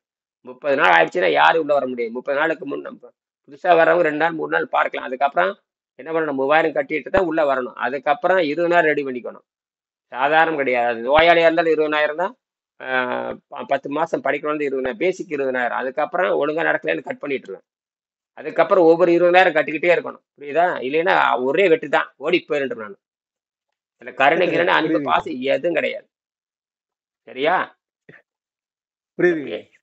பேசிட்டுல இருக்க முடியாது. 25 வருஷம் ஆகி போச்சு, இன்னும் நான் பேசிட்டு இன்னும் ஒரு பையனை கூட உருவாக்கலைன்னா அப்புறம் எனக்கு இந்த தொழில எனக்கு எதுக்குன்னு கேட்கறேன் நான். இப்ப நான் ஒருத்தனே கத்திட்டே இருப்பேனா? காலையில் 4 மணில இருந்து கத்துக்கிட்டே இருக்கிற, ராத்திரி 8:15 வரை கத்துறேன். ஒருத்தன் தேர்ன மாதிரி இல்லை. என்னது? புரியுதுங்க ஐயா. ஒருத்தர் நானே உண்மையை சொல்றேன். என்கிட்ட படிச்சுக்கணும் அத்தனை பேர் திருட்டு பயலுக்கு தான். அத்தனை பேரும் திருட்டு பயல்னா அப்புறம் நீங்க எந்த வகையில முன்னேறணும் இப்பவே ஸ்டெடி ஆகிக்கணும். இல்லைன்னா ஓடிடணும். இப்பவே ஓடிடணும். இப்பவே ஐயா முடியாதுங்க ஐயா போயிட வேண்டியது நேரம். எங்க போவீங்க? சாக்கடைக்கு தான் போகணும். எங்க போவீங்க? சாக்கடைக்கு தான். ஆமா, இது தூய வாழ்க்கை, சாதாரண விஷயம் இல்ல. தோசையை திருப்பி போடுற மாதிரி அங்க தோசையை திருப்பி போட்டீங்கன்னா அவ்வளவுதான். திருப்பி போட்டா முடிச்சு போச்சு. அந்த பக்கம் கருகி போச்சு, இந்த பக்கம் வெள்ளையா இருக்குது. அப்படித்தான், கருப்பு வெள்ளை மாறித்தான். இந்த பக்கம் வெள்ளை, அந்த பக்கம் கருப்பு. அந்த ரெண்டும் கலந்ததெல்லாம் கிடையவே கிடையாது. ஒன்வே தான். தூய்மைனே தூய்மைதான். அதாவது உணவுண்ணும் பன்னிக்குட்டிகளோட சேரக்கூடாதுதான். நீ தானாகவே அது எழுதியிருக்க கடைசியில் 100 அந்த மரணமில்லா பெருவாழ்வு என்னங்கிறது ரொம்ப சிம்பிளா எழுதியாச்சு. மரணமில்லா பெருவாழ்வு ஒரு அதிசயமே கிடையாது. அது எப்படி அது 100 ஆண்டுகள் அது குறைஞ்ச வச்சு நீங்க 100 ஆண்டு நோய் உணவு பழக்கம் இல்லாமல் உணவு பழக்கம் இருந்தவன் ரத்தம் கெட்டு போரு. அப்ப உணவு ஏன்னா உடம்பு எனர்ஜி தயாரிச்சுட்டே இருக்குது. அங்கதான் ஆச்சரியமா இருக்குது. வினாடிக்கு வினாடிக்கு வினாடிக்கு வினாடிக்கு வினாடிக்கு வினாடி எனர்ஜி தயாரிச்சுட்டே இருக்குது. சூரியன் எப்படி தனக்கு தனி அந்த அட்டாமிக் ஃபியூஷன்பாங்க. அட்டாமிக் ஃபியூஷன் அட்டாமிக் ஃபியூஷன் ரெண்டு சொல்லுவாங்க. அணு சேர்க்கை அணு பிளவும்பாங்க. அது அணு சேர்க்கையில பண்ணிக்கிட்டே இருக்குது. அதான் அந்த சூரியனுடைய கொள்கை. இங்க அணு மின்சாரத்துல பாத்தீங்கன்னா அணுவை பிளக்கிற முறை டிஸ்அசோசியேஷன் பண்ணுவாங்க. டிஸ்அசோசியேஷன் பிரித்தல்னு பேரு. அங்க அசோசியேஷன் நடப்பாங்க. அசோசியேஷன் சேர்றது. டிஸ்அசோசியேஷன் பிரித்தல்னு பேரு. அது செல்ஃப் அயனைசேஷன் சொல்லுவாங்க. செல்ஃப் அயனைசேஷன்லயே நடக்கும். நம்ம உடம்பு செல்ஃப் அயனைசேஷன் தன்னியக்கமாவே நடந்து கொண்டு இருக்கும். இதுதான் ஆச்சரியம். இவன் என்ன நினைக்கிறான், வெளியிருந்து பெட்ரோல் இந்த வெள்ளக்கார முண்டை என்ன பண்ணிட்டான், தப்பு பண்ணிட்டானா, வெளியிருந்து ரயில் என்ஜின் அந்த லோகோமோட்டிவ் வெளியிருந்து ரயில் என்ஜினுக்கு கறி போடுற மாதிரி நம்ம உடம்பு அப்படின்னு தப்பா கணக்கு போட்டா அந்த அறிவுட்ட முண்டை. அதுல ஏற்பட்ட தப்பு தான் மாட்டிடுச்சு. சரி, உள்நாட்டுல நீ நிலக்கரி என்ஜின் கண்டுபிடிச்ச, அது மாதிரிதான் இந்த உடம்பு நினைச்சிட்டாண்டா. அது அந்த நிலக்கரி என்ஜின்ல நிலக்கரி போட்டா குடுகுடுன்னு வேகமா ஓடு, இதுல போட்டா தூங்குது. இதுக்கு பதிலே கிடையாது மானகட்டவனுக்கு. வாத்திட்டு கேளுங்களேன், ஏங்க சாப்பிட்டா தூக்கம் வருது, சாப்பிட்டா சுடுசுட்டுல ஓடணும், இந்த வேலையை நீ கேட்டுக்கிறீங்களா? பள்ளிக்கூடத்து பையன் வாத்தியாரை கேட்கணும், ஏங்க நிலக்கரி என்ஜினுக்கு நிலக்கரி போட்டா ரயில் ஓடுது, வேகமா ஓடுது, வயிற்றுல இந்த என்ஜினுக்குள்ள போட்டா ஏன் தூங்குறேன்னு கேட்டு பாருங்க. எனக்கு தெரியாதும்பா. அப்ப அது தெரியாதுக்கிட்ட வாத்தியாரை கொண்டிருக்கிறீங்க. அங்கதான் செய்முறை கல்வி அத்து போச்சு. பசிதாகத்தை கட்டுப்படுத்திட்டு பிறகு சொல்லித்தர வேணுங்கிறான். பெரியாரை துணை கூடல் ஒரு பாடல் இருக்கு. பெரியாரை துணை கூடல் ஒரு பாடல் இருக்கு. இந்த இது திருக்குறள்ல பெரியாரை துணை கூடல்ங்கிற ஒரு பெரியாரை துணை கோடல். பெரிய பண்பாளர்களை அறிவாளிகளை நட்பாக்கி கொள்ளுதல்னு பேரு. எடுத்து படிச்சு பாருங்க. அதை சொல்றான், உற்றநோய் நீங்கி உற அமைமுன் காக்கும், உற்றநோய் நீங்கி உற அமைமுன் காக்கும் பெற்றியாரை பேணி கொள்ளல்ங்கிறான். என்னடான்னு கேட்டீங்கன்னா, பசி துன்பத்தை வராமல் தடுத்து கொள்பவன், மீண்டும் அந்த பசி துன்பம் வராமல் பார்த்து கொள்பவன் அப்படின்னு என்னங்க, நோய் இல்லாமல் வாழ்கின்றவன் அர்த்தம். இன்னைக்கு இருக்கிற அத்தனை மந்திரிக்கும் சக்கரை நோயும் புற்றுநோயும் புடங்கால் நோய் எல்லா நோயும் அழுகி போய் செட்டானுங்க. எம்ஜிஆர்ல இருந்து சிவாஜில இருந்து இப்ப ஜெயலலிதா வரைக்கும் அழுகி போய் இட்டு போய் நாரி போய் செத்து போனானுங்க. சட்டை தங்கப்பசம் சாப்பிட்டாரு. என்னது தங்கபஸ்பம் சாப்பிட்டாரு. கிழிச்சாரு அவரு தங்கப்பசம். அப்படியே அமெரிக்கா கோடுன்னு இதுல வேற அப்படியே உடம்ப காட்டுறது. அப்படியே அந்த மீனவன் நண்பன்கிறான், அது என்னமோ படகோட்டிங்கிறான், அப்படியே எங்க அப்பா அப்படியே தக்காளி பழம்ங்கிறான். புளுத்து போச்சு எல்லாமே. என்னது புளுத்து போச்சு. மாவனை புளுத்து போனது. அப்புறம் புளுத்து தாண்டா போவேன். நீங்க நானும் ஏமாந்த வந்து, ஓ இப்படி எல்லாம் இருக்கணும் மாதிரி தெரியுது. அப்புறம் அப்படி வாங்க அந்த ஸ்னோ போட்டுக்கிறது, வெள்ளையை போட்டுக்கிறது, கண்ணாடி போட்டு ஆடமான. நானே அந்த மாதிரி கூத்தாடி வேலையெல்லாம் பண்ணியிருக்கேன். என்ன தெரியும், யாருக்கு தெரியும்? முடிய அப்படி விட்டுக்கிறது, இப்படி முடிய சிலுப்புறது, டடாடாடா பண்ற அட்டகாசு கூத்தாடிகளை பார்த்து அப்படியே நம்ம மாறிட்டு. இதுல இயல் வேற, இசை வேற, நாடகம் வேற. இது வந்து ஒரு பக்கம் போட்டு மனுஷன் ஆட்டாட்டினாடு. அறம்பொருள் இன்பம் அப்படிங்கிறது வேற. அறம் பொருள் இன்பம் அப்படி மாறணும். இவன் கூத்திலேயே ஓடிட்டு இருக்கு. கூத்திலேயே இது ஓடிட்டு இருக்குது. சரி, திருப்பி நான் வருவோம். அவர்கள் இப்ப நாம் திருப்பி வர்றோம். நாம் எல்லோருமே உழைக்கிறோம். சரி, சில முயற்சிகளை நம்ம மாற்றிக்கொள்ளலாம். அந்த குறிக்கோளை மாற்றிக்கொள்ள முடியாது. மரணமெல்லாம் பெருவாழ்வு வாழ விரும்ப வேண்டும். அதாவது வாழ விரும்புகிறோம் அல்லது வாழ விரும்ப வேண்டும். அதாவது கொஞ்சம் வச்ச சொல்றாங்க இல்லையா, குறைஞ்ச வச்ச மனசுலயாவது நினைக்கணுங்கிறான். என்னது குறைஞ்ச வச்ச மனசுலயாவது நினைக்கணும். மரணமெல்லாம் பெருவாழ்வு வாழ்றீங்களா இல்லையா, ஆசைப்படுங்கிற மாதிரி. அதாவது அப்படியாவது இருக்குதா வடங்க அப்படின்னா இந்த மரபணுல ஜீன்ல இருக்குன்னு தான் அர்த்தம். இதுக்கு ஏன் வள்ளலார் வேலை இல்லாம சொல்றாரு? வள்ளலார் ஜீனை புரிஞ்சு கொண்டார். வள்ளலாருக்கு தெரியாத அறிவு கிடையாது. அவர் புரிஞ்சுக்கிட்டு தான் மரணமெல்லாம் பெருவாள் மரபணுவுல இருக்குது. இப்ப சொல்றானுங்க மரபணுவுல மரணமெல்லாம் பெருவாள் இருக்குது அப்படி இப்ப சொல்லிட்டு கொஞ்ச நாள் சொல்லிடுவான் பாருங்க. அதுக்குதான் ஃபாஸ்டிங் முறையை கண்டுபிடிச்சானுங்க. அதனாலதான் டாக்டர் ஓசிமிக்கு டாக்டர் சும்மா வேலை இல்லாம நோபல் பரிசு கொடுக்க மாட்டானுங்க. ஃபாஸ்டிங்க்கு உண்ணான் நோன்பு உலகத்துல இது பெரிய புரட்சி. அது உண்ணான் நோன்புக்கு நோபல் பரிசு கொடுக்கறான்னு சாதாரண விஷயம் இல்லை. உண்ணான் நோன்பு இருந்தால் மரணம் அடைகிறது இல்லைன்னு அர்த்தம். அதுக்கு என்னது, அது தொடக்க புள்ளி. என்ன புள்ளி? தொடக்க புள்ளி. வேலை இல்லாம நோபல் பரிசு கொடுத்தானுன்னு கேட்கறேன். அது பேர் புரியுது ஜப்பான்காரன் ஐயா. ஆசிய நாட்டுக்காரன், அவனும் அமெரிக்க நாட்டுக்கு கண்டுபிடிக்கும் கரெக்டா பாரு. ஆசிய நாட்டுக்கு புத்தர் கொள்கை உடையவன். அதுலயும் பாருங்க, புத்தர் கொள்கை உடையவன், போதி தர்மன் கொள்கை உடையவன் தான் அவனெல்லாம் யாரு? ஜப்பான்காரன். ஜப்பான்காரன் எந்த கொள்கை உடையவன் சொல்லுங்க? புத்தர் கொள்கையுடைய அப்படி பாருங்க, நமக்கு அந்த அப்போ நம்ம ப்ளஸ் பாயிண்ட் தான். அப்போ நம்ம புத்தர் கொள்கை கடைப்பிடிக்கிறானா இல்லையாங்கிறது வேற. ஜப்பான்காரன் ஊசிலே ஒரு வருஷம் கரெக்டா கண்டுபிடிச்சாரு. அவர் உடனே என்ன பண்ற, ஆமா பட்டினி இருந்தா புற்றுநோய். அப்பா பட்டினி இருந்தால் நோய் நல்லாகும். அது மட்டும் இல்ல, பட்டினி இருந்தால் இம்யூனிட்டி எதிர்ப்பாற்றல் அதிகமாகும். அட்டேங்க அப்பா, எந்த பூஸ்ட் சாப்பிட்டாலும் நடக்காதுன்ட்டான். இவன் பூஸ்டர் சொல்லி வியாபாரம் பண்ணிட்டு இருக்கான். பூஸ்டர் சாப்பிட்டா எல்லாமே எல்லாமே வருங்கிறான். அப்படியே ஒருத்தன் கூட ஒலிம்பிக்ல கோல்டு மெடல் வாங்க மாட்டேங்கிறான். அது தெரியாது நமக்கு. அதுதான் வியாபாரிகள் தான். வியாபாரம் வந்து வியாபாரங்கிறது பொருளை வந்து மாட்டிக்கும். பொருளை ஒழிக்கணுங்கிற அந்த பொருள் வந்து சில விஷயத்துக்கு பயன்படுத்தல. இப்ப நீங்க பொருள் கொடுத்தா பாருங்க, இங்கதான் இணையில நீங்க மடக்கிறீங்க. நீங்க பொருள் கொடுத்தா நான் சொல்லி கொடுத்துட்டு போயிடுறேன். பொருள் வந்து என்னுடைய விஷயத்தை எனக்கு நான் கத்துக்கதான் உனக்கு சொல்லி கொடுக்குறேன். அப்ப பொருளுக்கு சில பவர் இருக்கு, இல்லைன்னு சொல்ல முடியாது. பொருளுக்கு ஆற்றல் உண்டு, இல்லைன்னு சொல்ல முடியாது. பொருளுக்கு ஆற்றல் உண்டுங்கிறத குவாண்டம் பிசிக்ஸ் இந்த இது கிளாசிக்கல் பிசிக்ஸ் அதான் சொல்லுது. பொருளை உடைச்சோம்னா ஆற்றல் வரும். அப்ப பொருளை கொடுத்தால் எல்லாம் நடக்கும். வள்ளுவர் கூட பொருளுக்கு ஆற்றல் உண்டுதான் சொல்றாரு. பொருள் இன்னும் பொய்யா விளக்கம்ங்கிறாரு. ஒரு இடத்துல அருள் இன்னும் பொய்யா விளக்கம் எழுதுவாரு. அதே திருவள்ளுவர் பொருளுக்கு ஆற்றல் உண்டுன்னு எழுதுறாரு. ஆனால் அழிந்து போகக்கூடியதுன்னு வேற சொல்றாரு. கல்வி செல்வம் அழியாது, பொருள் செல்வம் அழியக்கூடியது. ஆனால் சில நேரத்தில் அருள் செய்யாத வேலை பொருள் செய்யும். காசில்லாதவன் கடவுள் ஆனாலும் கதவை சாத்தடி. காசில்லாதவன் கடவுள் ஆனாலும் கதவை சாத்தடி. காசேதான் கடவுளோட. இதெல்லாம் நமக்கு புரியுது. நீங்க பணத்தை வீசி பாருங்க, பணம் செஞ்சிருச்சு போது. பணம் என்றால் பிணமும் வாயை திறக்கும். அப்படின்னா சில நேரத்தில் பொருள் என்னும் பொய்யா விளக்கம் இருள் அறுக்கும் சென்ற தேயத்தில் புகுத்துக்கிறாரு. அந்த பொருளை கொடுத்தாலும் கூட, பொருளை கொடுத்தால் அருள் கிடைக்கும் எழுதுறாரு. விவரமா எழுதுறாரு திருவள்ளுவர். பொருளை கொடுங்கப்பா அருள் கிடைக்கும். அவன் சொற்ப தேவையில தான் வாழ்றான். நீங்க வந்து 2 கோடி நான் கேட்க, நானே வந்து 2 கோடி கொடுக்குறேன். யாராவது சக்கரை நோய் குணமாக்க முடியுமா? சாதாரண சக்கரை நோய்.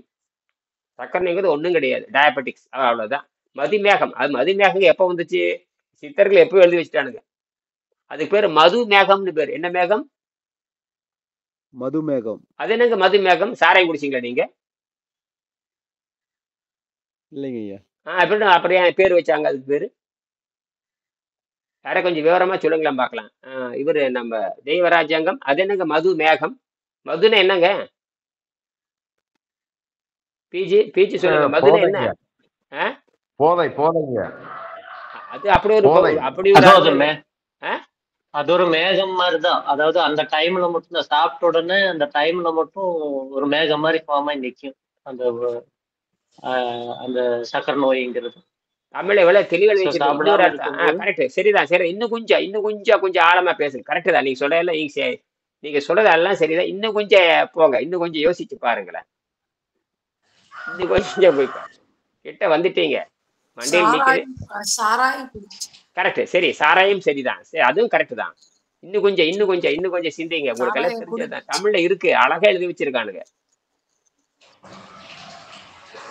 நானே சொல்லிட்டா? சொல்லிருங்க ஐயா. மதுனா இனிப்புன்னு அர்த்தம். என்னது?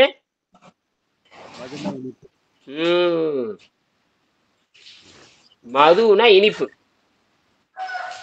மதுரை மொழியில கூட சொல்லுவாங்க. மதுரை மொழின்னு சொல்லுவாங்க. அதேதான்.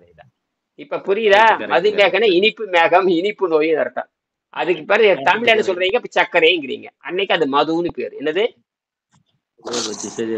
தேனுண்ட மண்டும். அதாவது மது உண்ட வண்டும்பா. அது என்ன மது உண்ட வண்டு? ஆமா. மது உண்ட வண்டுனா இனிப்பை தின்னு போட்டு மயங்கி கிடைக்கும்பா. அப்ப மதுவை உண்டு பாருங்க. இவன் என்ன சொல்றான்? அந்த பல ஈக்கள், அதைதான் நேற்று 2 நாள் அதான் படிச்சுக்கிட்டு இருக்கேன். ஆச்சரியமா சொல்றான். ஏன்டா அந்த ஈ வந்து டொயின் வட்டம் அடிக்குதுன்னா, அந்த இனிப்பு சத்து சாப்பிட்டு சாராயமா மாறிக்குது. இனிப்பு சத்து சாப்பிட்டா சாராயமா மாறி அந்த வண்டு டொயின்னு வட்டம் அடிக்குதுங்கிற கண்டுபிடிச்சிட்டானுங்க. அப்படின்னா அதேதான் நீங்க என்ன பண்றீங்க? அது நேரடியே இனிப்பு தின்னு போட்டு நீங்க அது மயக்கம் வருது. நீங்க என்ன பண்றீங்க? சோறுங்கிற பேர்ல சாராயத்தை உண்டாக்கிக்கிறீங்க. சோறுங்கிற பேர்ல சாராயத்தை உண்டாக்கி நீ மயக்கம் அடிச்சு கிடக்குறீங்க. அது என்ன பண்ணுது? நேரடி அப்ப தேனி எப்படிங்கய்யா?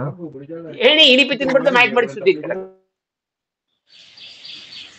தேனியும் அப்படித்தான், இனிப்பு தின்பட்டு மயங்கி மயங்கி கீழே கிடக்கும்.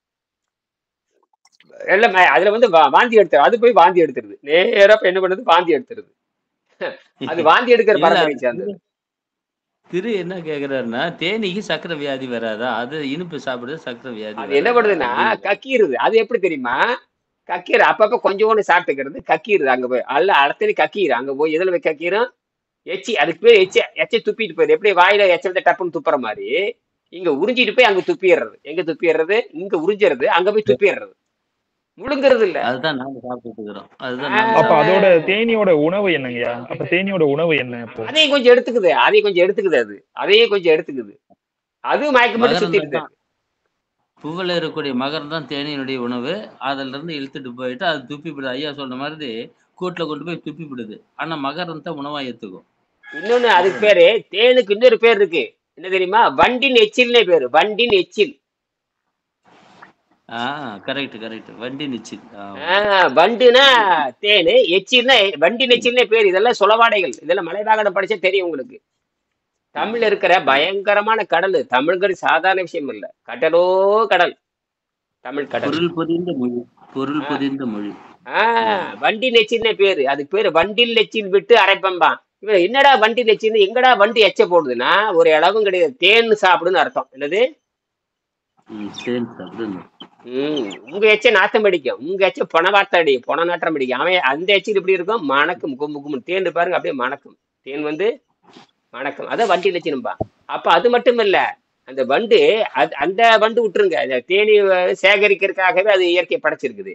இன்னொரு மற்ற இந்த கூறுகட்ட பூச்சிகளை தின்னு போட்டு மயக்கம் அடிச்சு கிடக்கும். நீங்க கல் இறக்குறான் பாருங்க, கல் இறக்கி பாத்தீங்கன்னா அதை தின்னு போட்டு எல்லா பூச்சி போய் செத்து கிடக்காது. இல்ல எங்கடா வந்துச்சுன்னா அது அளவுக்கு அதிகமா தின்னு போட்டு மயங்கி அதிலே கிடக்கும். அளவுக்கு அதிகமா குடிச்சு போட்டு கல் இறக்குறப்ப பாருங்க. தெய்வநாயகம் ஐயா, கல் இறக்குறப்ப பாருங்க. அப்புறம் இந்த பதனி காய்ச்சல் பாருங்க, எல்லா பூச்சியும் மயங்கி மயங்கி அதில் கிடக்கும். அதுக்கு தேனுண்ட வண்டு, அதுக்கு பேரு தேனுண்ட வண்டு மயங்கியே திரிவதை கண்டு ஒரு பாட்டே இருக்குது. தேனுண்ட வண்டு மயங்கியே திரிவதை கண்டு அப்படின்னு ஒரு பாட்டே இருக்கும். தேனுண்ட வண்டு மயங்கி திரியுமாமா. தேனுண்ட வண்டு மயங்கி தெரியும். இது தமிழ்ல இருக்கு. அப்புறம் கீழே கிடக்குதாமா. மயங்கித்தான் அப்படியே போதையில அப்படியே சுத்தும், நிறைய வேகமா சுத்தம் அந்த வண்டு. அதேதான் அதைத்தான் நாமளும் சுத்துறோம். அப்ப தெரிஞ்சு போச்சா, இனிப்பு சாப்பிட்டா போதை ஏறிக்குது, போதை சாராயமா மாறுது, சுத்து போகுது, மூளையே கலங்கி போகுது. இப்ப புரியுதா? யாரு சக்கரை நோய் நிறைய இட்லி தோசை பூரி பொங்கல் வெளுத்து வாங்கணும் போறான், மூளை கெட்டு போயிரும் அப்படின்னு தெரிஞ்சு போச்சா இல்லையா? அப்படியே நரம்பு தளர்ச்சி வந்து மூளை கெட்டு போய் அப்படியே கொண்டு இருப்பானுங்க. அதான் சக்கரை நோய் வந்ததுக்கு எது வேலை செய்யாது தெரியுமா? மூளையே வேலை செய்யாது. எது வேலை செய்யாது? மூளை வேலை செய்யாது. அது மட்டும் இல்ல, மூளையில் இருக்கிற மூளை சுத்தி ஃப்ளூயிட் இருக்கும், ஒரு வகை நீர், அந்த நன்னீர். அது வகையான தூய்மையான நீர்ல தான் அது இருக்கணும். அந்த நீரே வற்றி போயிடும், அல்லது காஞ்சி போயிடும், அல்லது விஷமா மாறிடும். அப்புறம் நரம்பு தளர்ச்சி, சக்கரை நோய் போற நரம்பு தளர்ச்சி எதுவும் பண்ண முடியாது. அது மட்டும் இல்ல, இனிப்பு அதிகமாகி புளிச்சு போயிடும். இனிப்பு இருக்கு இல்லையா, இனிப்பு அதிகமாச்சு புளிச்சு போயிடும், ஆசிட்டா மாறிடும். முதல்ல வாய் ஒண்ணும் இல்லை, சர்க்கரை வாயில போடுங்க, கொஞ்ச நேரம் கழிச்சு பார்த்து வாய் புளிக்க ஆரம்பிச்சிருது, வாய் புளிக்க ஆரம்பிக்கும். ஏன்ப்பா? அசிடிட்டி. என்னது? அசிடிட்டியா மாறுது, அசிடிட்டியா மாறுது. உள்ள போய் புண்ணு பண்ணிடும். உள்ள போய் என்ன பண்ணிடும்? புண்ணை கொண்டாந்துரும். அப்படியே உள்ள புண்ணாகி அப்புறம் புளித்து போய் அப்புறம் வெளியே வரும். ஜெயலலிதா அப்படித்தான் தின்னு தின்னு தின்னு தின்னு புளித்து போய் அழுகி போய் வெளியே வந்துருச்சு. அது 200 கிலோ இருந்தது இல்ல, சாதாரண கிரேன் வச்சு தான் தூக்கணும். அந்த அளவுக்கு ஹெலிகாப்டரே தடுமாறும். சில நேரத்துல ஹெலிகாப்டரே தடுமாறும், அந்த அளவுக்கு எடை. ஒரு ஆரோக்கியமா வாழ தெரியாதவர் அமைச்சர், ஒரு ஆரோக்கியமா வாழ தெரியாதவங்க அமைச்சர். அப்புறம் என்ன இயற்கை உணவு? அதான் நாம இருக்குது. சரி, நாம கல்வி முறையில் அந்த வகையில் நடக்க வேண்டும். ஆசிரியர் என்றால் யார்? இதில் ஆசிரியர் என்றால் யார்? ஆசு கூட்டல் இரியன். மணி என்னாச்சு? 5:55 ஆயிப்போச்சு. 7 மணிக்கு முடிச்சுக்கலாம். சரி, இவர்கிட்ட இன்னைக்கு யார் அருணான்னு ஒருத்தர் வரப்போறார். அருணா மதன் அப்படிங்கிற 2 பேர் நேர்ல வரப்போறாங்க. நேர்ல பொருள் கொடுத்து நேத்தே அப்பாயின்மெண்ட் வாங்கிட்டாங்க. இன்னைக்கு வந்து சேர்றாங்க. அவங்க நேத்தே வர வேண்டியது, சேர்ந்த முறையாக எல்லாம் இதே தான் முறை தான். அவங்க தினம் கவனிக்க வேண்டியது. அவங்க மருத்துவ ஆய்வு முதல்ல பண்ணி எல்லாரும் இதுல சேர்றவங்க வந்து மருத்துவ ஆய்வு சேம்பர் பிளட் தெய்வநாயகம், அப்புறம் எங்க மருத்துவ ஆய்வு பண்ணி வச்சுக்க வேண்டியது. எல்லாரும் மருத்துவ ஆய்வு பண்ணி வச்சுக்கோங்க. யாரு சேர்றாங்களோ நீங்க வந்து மருத்துவ ஆய்வு பண்ணிக்கணும். சும்மா சிம்பிள் எளிமையா ரத்தத்தையும் இதுல வந்து வெங்கடேசன் பண்ணியிருப்பாரு. அது ஒன்றும் ஒரு 200 செலவுல அரசாங்க மருத்துவமனைக்கு போனா பண்ணிக்கலாம். அதை எழுதி வச்சுக்கணும். அப்புறம் ஒரு ஏடு வாங்கி வச்சுக்கணும். ஒரு 10 மாசத்துக்கான ஏடு 180 பக்கம் 200 பக்கம் இருக்கிற ஏடு வாங்கி வச்சுக்கணும். தினம் எழுதிட்டு வரணும். என்ன சாப்பிடுங்க இது வந்து எழுதிட்டு வரணும். தினம் பதிவு செய்யணும். தினம் எடை பார்க்கணும். அல்லது கட்டாய இடமிஷின் இருக்கணும். கட்டாய இடமிஷின் இருக்கணும். இடமிஷின் இல்லாதவங்க இதில் சேர முடியாது. இனிமேக்கான இல்லாதவங்க சேர முடியாது. ஃபில்டர் இல்லாதவங்களும் சேர முடியாது. மருத்துவ ஆய்வர்களும் சேர முடியாது. ஏடு இல்லாதவங்க சேர முடியாது. தினமும் உள்ள சேர்ந்துட்டீங்கன்னா தினமும் 2 வேலையாவது பாடத்துக்கு வந்தாகணும். சத்தம் இருக்கக்கூடாது. மாமனார் வீட்டுக்கு போகிறது, மச்சான் வீட்டுக்கு போகிறது, மொட்டை அடிக்கிற காது குத்துக்கு போகிறது, இதெல்லாம் இருக்கக்கூடாது. புரியுதா? இந்த கதையெல்லாம் சேர்ந்துட்டா அந்த டிசிப்ளினாக இருக்கணும் அந்த 10 மாசத்துக்கு. அதுக்கப்புறம் 12 வருஷம் சொல்றது கேட்கணும். உங்களை 12 வருஷம் தொடர்புலையே இருக்கணும். அப்புறம் எப்போ பேசணும்? இந்த புத்தகத்தை காட்டி தான் பேசணும். வெங்கடேசன் பேரத்தை தான் சொல்லணும். என் பேரை சொல்லணுங்கிற அவசியம் கிடையாது. வெங்கடேசன் பேரத்தான் சொல்லணும். நீங்கள் அவர் பேரை சொல்லித்தான் தொடங்கணும். நான் வந்து ஒரு ஆசிரியர், அவ்வளவுதான். சொல்லிக் கொடுக்குற ஆசிரியர். நானே இந்த விதிகளாக இருந்தால் அவர் என்னென்ன விதி சொல்லியிருக்காருன்னு பாருங்க. ஏன்னா இது உலகத்துக்கு வந்து எந்த பள்ளிக்கூடத்துலையும் கிடையாது, பாடத்துலையும் கிடையாது, எந்த சொல்லித்தரவும் முடியாது. ஏன்னா உணவு மனதை பற்றி தெரியாதவன்ட்டு போய் மனதை பற்றி தெரியாதவன்ட்டு போய் ஆரோக்கியத்தை எப்படி பேச முடியும்? விருப்பப்பட்ட உணவு தான் சாப்பிடுவேன்னு சொன்னா போய் சாக வேண்டியதுதான். விருப்பப்படி தான் போவேன்னா போய் சாக வேண்டியதுதான். விருப்பப்படி தான் வண்டி ஓட்டுவேனா போய் டிமேன்னு அடிச்சு சாக வேண்டியதுதான். அதெல்லாம் ஒன்றும் பண்ண முடியாது. அந்த மனத்தை வந்து புரிந்து கொண்டு மனம் முக்தி நிலைக்கு போகணும். முக்தி நிலைங்கிறது இந்தியாவில் தமிழ்நாட்டில் மட்டும்தான் இருக்கு, ஒரு எங்கேயும் கிடையாது.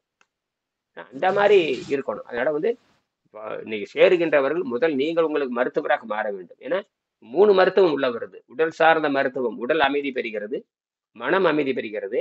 நீங்க விரும்புகின்ற ஆன்மா என்று சொல்ல உங்களுடைய சொந்த ஆன்மா, உங்களோட சொந்த உடல், உங்களோட சொந்த மனம், உங்களோட சொந்த ஆன்மா 3க்குமே நீ வைத்தியம் பார்க்குறீங்க.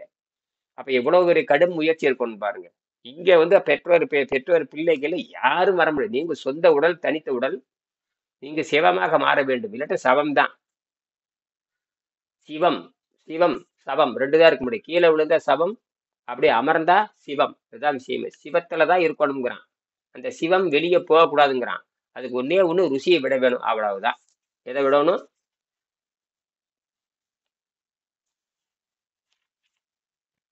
ருசியை விடணும். அது ருசியை விடணும். சொல்லி பாருங்க.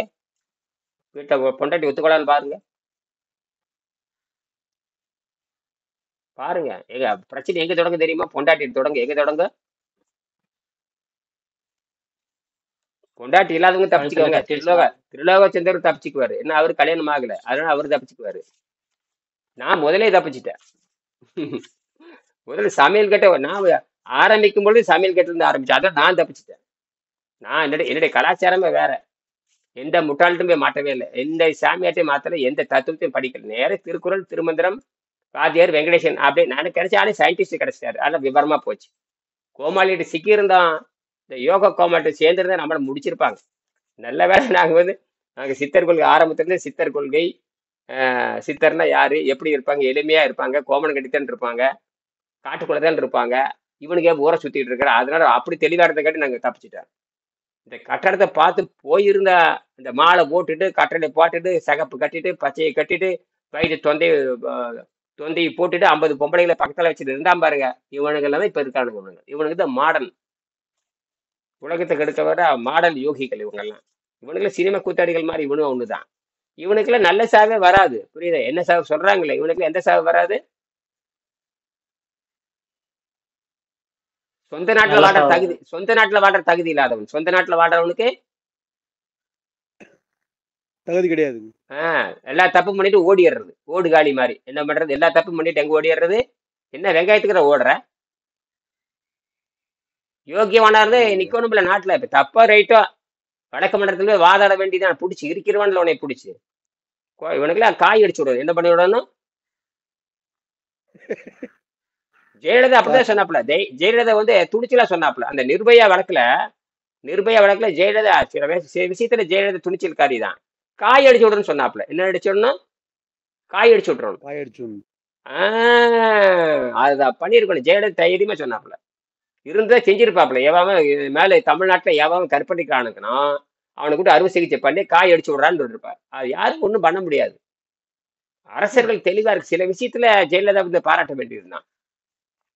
அது வேற. நல்லது பாராட்டிதான் தீரணும். தப்பு பண்ண தப்புன்னு தான் சொல்லணும். இடித்து உரைக்க வேணும். எப்பவுமே தப்பு செஞ்சா தப்புன்னு சொல்லணும், நல்லது செஞ்சா நல்லதுன்னு தான் சொல்லணும். நிர்பயா வழக்கு மன்மோகன் சிங் அந்த காலத்துல நடந்தது. இன்னைக்கு நடந்தா அது தொழிலாவா போச்சு. எங்க பார்த்தாலும் காரணம் அந்த குருகுல கல்வி செத்து போனங்காட்டி நல்ல பெண்கள் யாரு, தீய பெண்கள் யாரு, நம்ம எப்படி நடந்துக்கணும், நம்ம எப்படி பாதுகாத்துக்கணும், பெண்கள் எப்படி தன்னை வந்து இயற்கையா தன்னை பாதுகாத்துக்கணும், தேவையற்ற நேரத்துக்கு எங்கேயும் போகக்கூடாது. ஏன்னா தீய பண்புகள் தீயவர்கள் இருந்து கொண்டுதான் இருப்பாங்க சமுதாயத்துல. காம்புகள் இருந்து கொண்டுதானே ஆமாங்க இருப்பான். நல்லவனும் காம்புகளும் கலந்துதானே இந்த சமூகம். நல்லவர் மட்டுமே இந்த பூமியில் ஆமா இருப்பாங்களான்னு கேக்குறேன். அப்படி இருப்பாங்களா? நல்லவர் மட்டும்தான் இந்த பூமியில் இருப்பாங்களா?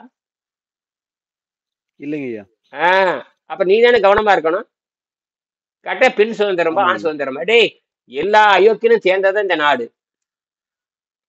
நல்ல சும்மா நீ அவ்வளவு பாதுகாக்க போற கம்ப்யூட்டர் அவ்வளவு பாதுகாப்புங்கிறான். அவ்வளவு கம்ப்யூட்டருங்க அதுல சைபர் கிரைம் உள்ள போது ஒரே வினாடியில 10 லட்சம் காணுங்கிறான். என்னடா கொடுமையா இருக்கு. இவ்வளவு தெளிவா இருக்கு, இவ்வளவு விஞ்ஞானம் வளர்ந்துருக்குது. இப்படிங்கிறதுக்குல சைபர் கிரைம் அடிச்சுட்டாங்கிற 1000 கோடி 100 கோடி போச்சுங்கிறான், 50 கோடி போச்சுங்கிறான்.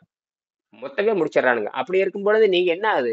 அந்த காலத்துல பிட் பாக்கெட் இருப்பான். பஸ் அப்பெல்லாம் பாத்தீங்கன்னா நாங்கெல்லாம் படிக்கிற காலத்து பிட் பாக்கெட் இந்த 10 ரூபாய் அம்மா கொடுத்துருப்பாங்க. அந்த 10 ரூபாய் வீட்டுல கூடிய சேர்த்தறக்குள்ள போதும் ஆயிரும். ஏன்னா 3 சீட்டு ஆடு பூரா ஏறிக்குவானுங்க, வண்டிக்கு பஸ்ஸில் ஏறிக்குவானுங்க. இப்படின்னு பார்த்தா சட்டைக்கு எப்படி அறுக்கிறான்னு ஒன்றும் தெரியாது. பார்த்தா இந்த 10 ரூபாய் காணா போயிடும். கரெக்டாக ஜோப்பை மட்டும் கிழிச்சிருவானுங்க. அடே எங்க அப்பா எப்படித்தான் கிழிக்கிறானுங்க. பயங்கரமான மந்திரவாதிக்கு மாதிரி கிழிப்பானுங்க. இப்போ அதெல்லாம் போச்சு. இப்போ ஏடிஎம் கார்டு வந்து காட்டி பேடிஎம் வந்து அவனால இப்போ முடிஞ்சானுங்க. யார்கிட்ட என்ன கிடையாது, கேஷ் கிடையாது, எல்லாம் பேடிஎம். நல்ல வேலை அவனுங்கெல்லாம் ஆட்டாங்க. இந்த மாதிரி தான் ஒரு பழையன கழிதலும் புதியன புகுதலும். இந்த நல்ல விஷயம் என்ன கேட்டீங்கன்னா, இது வரைக்கும் ஏமாந்தது போதும். சரியா? முடிச்சுக்கலாம். ஏழு. நன்றி ஐயா. சரி நன்றி சரி நன்றிங்க ஐயா நன்றி சரி நான் நன்றி. கருத்து முடிச்சுக்கிறேன். ஆசிரியர் இந்த இதோட முடிச்சுக்கிறேன். ஆசிரியர் என்பவன் குற்றம் நீக்கி கொடுப்பவனாக இருக்க வேண்டும். ஆசி என்றால் குற்றம், இரியன் என்றால் நீக்குபவன். இந்த ஆசிரியர் இந்த பொருளை அந்த வாத்தியார்னு சொல்றது கூட சரியான அர்த்தம் கிடையாது. வாத்தியார் டீச்சர் அப்படின்னு சொன்னா கூட சரியான அர்த்தம் கிடையாது. தமிழ்ல மட்டும் தெளிவு எழுதியிருக்கான் பாருங்க. ஆசு கூட்டல் இரியன் ஆசிரியன். ஆசு என்றால் குற்றம், அதாவது மனத்துக்கண் மாசிலன் அப்படிம்பாங்க. மாசுனா என்ன? குற்றம். இரியன்னா நீக்குபவன். இரியன்னா யாரு? நீக்குபவன். அப்ப ஆசு கூட்டல் இரியன், அப்ப குற்றத்தை நீக்குபவன் அர்த்தம். என்னது? நாம் பிறக்கும் பொழுது 5 நடுவன் வகை பிரிக்கிறோம். பிறகு அசைவ உணவு காரணமாகத்தான் பிறக்கிறோம் என்பதை கூறிக்கொள்வோம். மீண்டும் அடுத்தது சந்திப்போம். சரியா? நன்றி, வணக்கம். நன்றிங்க ஐயா நன்றி. நன்றி ஐயா. நன்றி ஐயா.